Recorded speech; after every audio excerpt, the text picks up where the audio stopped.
The effects of this war have also been seen in European capitals, with pro-Islamist groups and radical new migrants marching in the streets oftentimes in the hundreds of thousands against Israel and bringing the Middle East conflicts to the streets of the Western world, even as moderate Muslims say that these movements cannot necessarily be negotiated with and will pose a major threat to the West moving forward. We are joined now by Luai Ahmed, a columnist as well as influencer and presenter at the Builders of the Middle East. Thank you very much, Luai, for being with us. I'm glad we have a good working connection this time. I want to address the religious angle of this conflict first. Can this truly be said to be a conflict only on religious grounds? I don't think you can paint it all as a religious conflict, because it is also a political conflict, but religion is at the forefront of this conflict, because what many people in the West don't understand is that Islam is the system, it is life, it is the system that indoctrinates and permeates every single understanding of life in the Middle East. So when I studied, when I went to school in Yemen, for example, the vast majority of what I learned in school was about Prophet Muhammad, how Islam teaches us to live, how life in every single way should be dictated by Islamic and Quranic thought. And there is no room for any secular thought. There is no room for adapting to or evolving into the modern civilization that we live in the West. So it is primarily a religious conflict, and religion is at the forefront of every single line in the Middle East. And this is also a part of the life that many Muslims and people who have migrated to the West believe in. So 30 out of 31 mosques in Sweden believe that you should not be able to criticize Islam whatsoever. It should be banned to criticize Islam.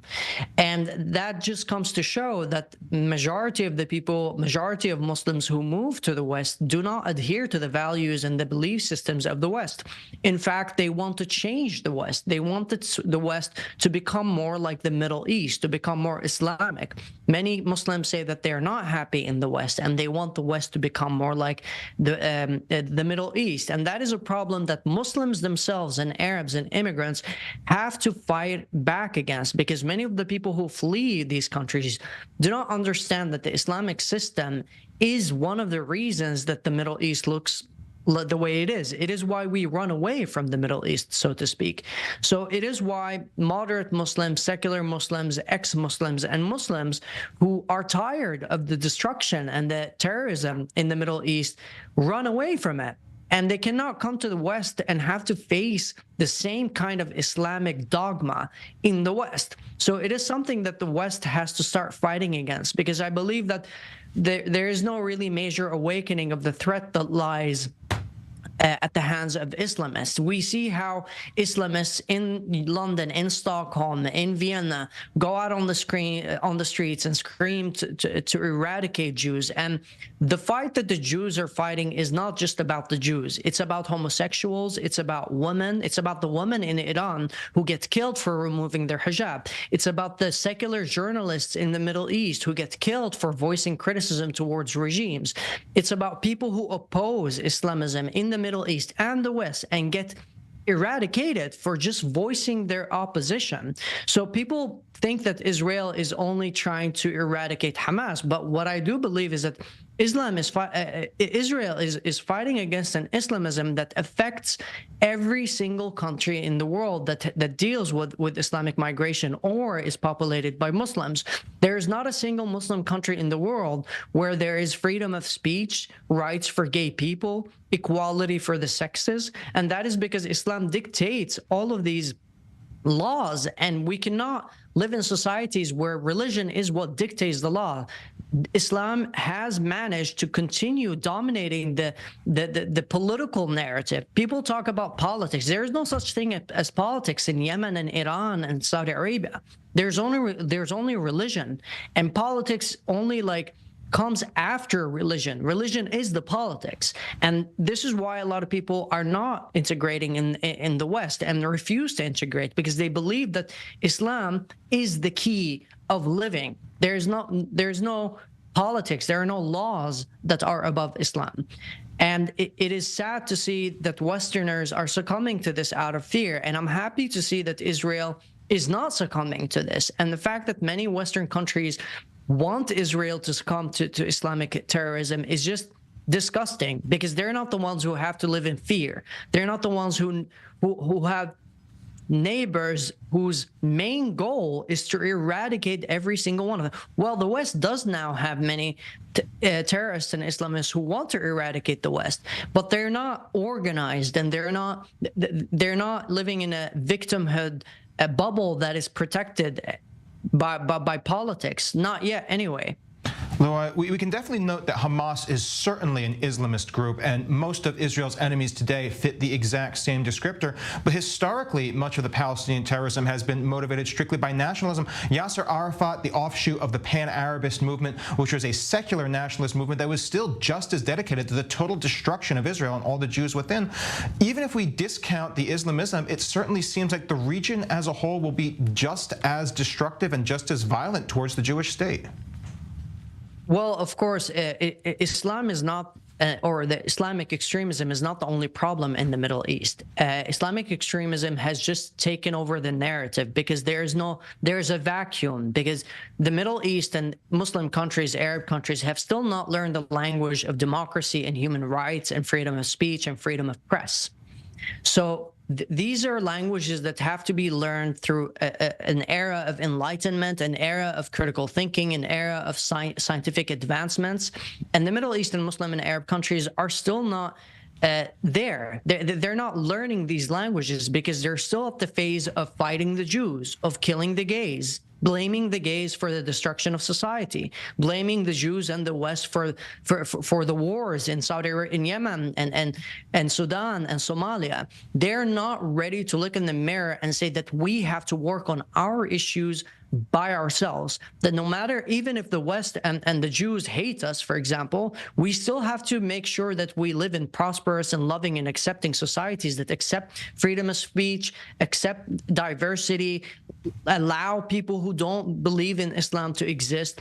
I think what's happened in the past 30, 40 years is a resurgence of Wahhabism, and that's like the most vile and conservative interpretation of Islam. So yes, nationalist movements can be as aggressive as Islamic movements with trying to eradicate the Jews and kill the gays and oppress the women, because the region as a whole has still not evolved into believing in freedom of speech and human rights. So whether it's Islam, I mean, if Islam is not in the Middle East, you would still probably have another religion or another ideology that adapts into the regressive ideas in the Middle East. And the problem here lies at the fact that our leaders refuse to teach and educate our masses with the modern ethical norms that the West has learned throughout the past 100, 200 years. I mean, the West was not as progressive as it is right now, and it had to go through ages of enlightenment, ages of acceptance, but they also had to go through the dark ages and wars and bloodshed. And sadly, the Middle East is still in that phase of bloodshed and war and conservatism, killing atheists, killing gays, killing people who do not. I mean, the Middle East is literally growing through the dark ages of the Christians.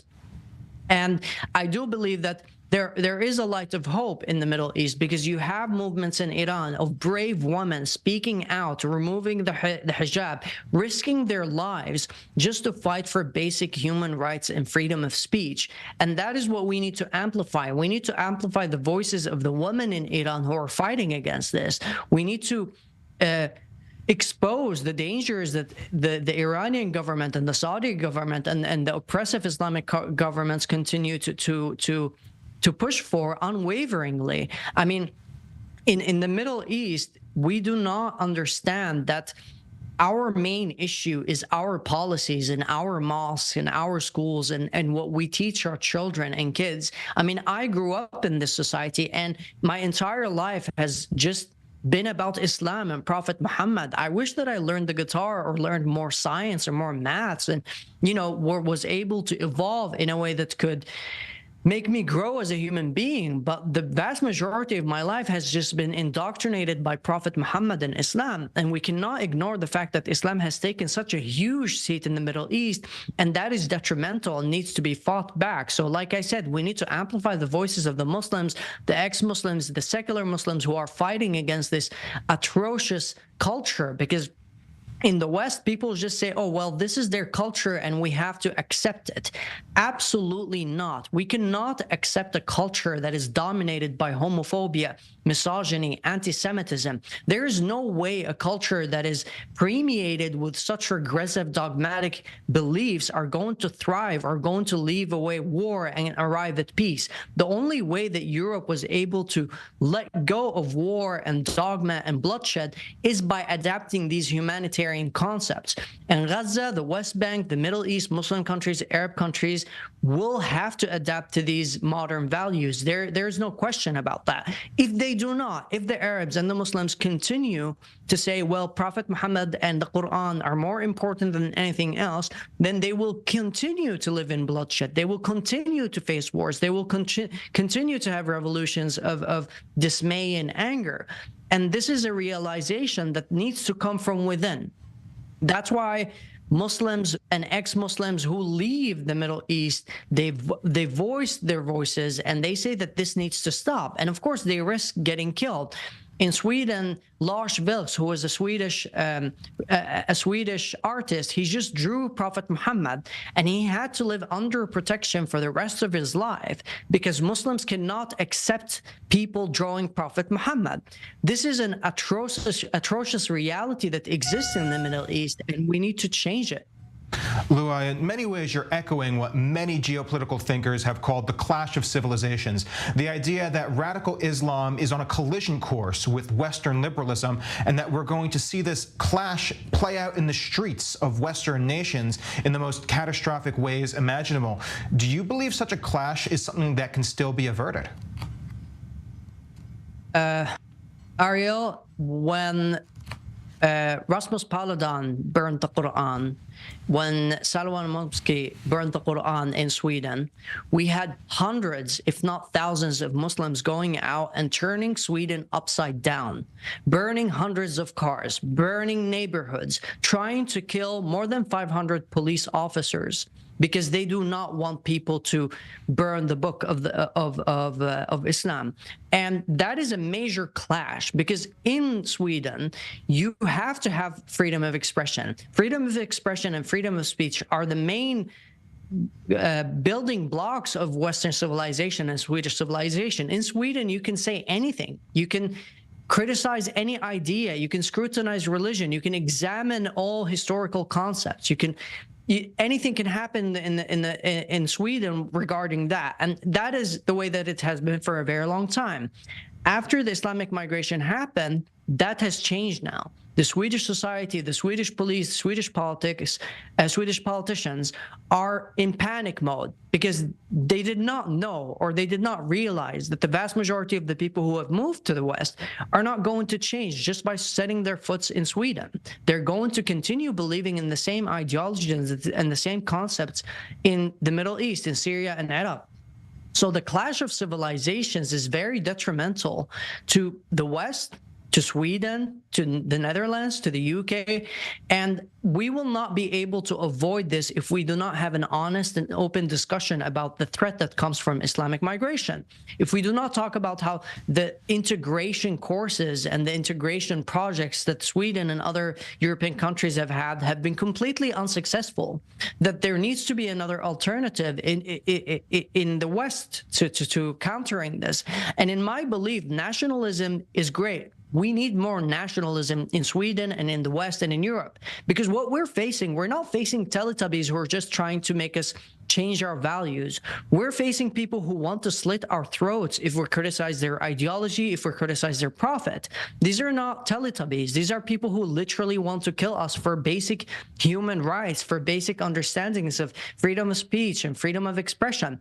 So I do believe nationalism is very important in the West, because we have to know that what we're fighting for in Sweden and Britain and America are things that Westerners have fought for generations and for centuries, and we cannot just let them, crawl back and take a backseat just because there are people here who do not accept them. If the people who do not accept these values come to the West, they need to get out. They cannot continue to live and try to change the mindsets and the politics and the laws of the countries that they move to. Just like if a bunch of Swedes moved to Yemen or Saudi Arabia and started gay clubs and just tried to sell bacon, so the governments there are not going to accept them. They're going to, I would hope that they would just deport them, but I believe worse things would happen. And I don't believe in violent policies. I don't believe in regressive policies, but I do believe that just like Sweden now is trying to raise awareness in Sweden and try to tell immigrants that these are our values and this is what we believe in. And if you do not believe in these values, you can go back home. And that's going to be a huge challenge facing not just Sweden, but the entire rest of the Western world moving forward. Luai, thank you very much for breaking down exactly the clash of civilizations that we find ourselves in.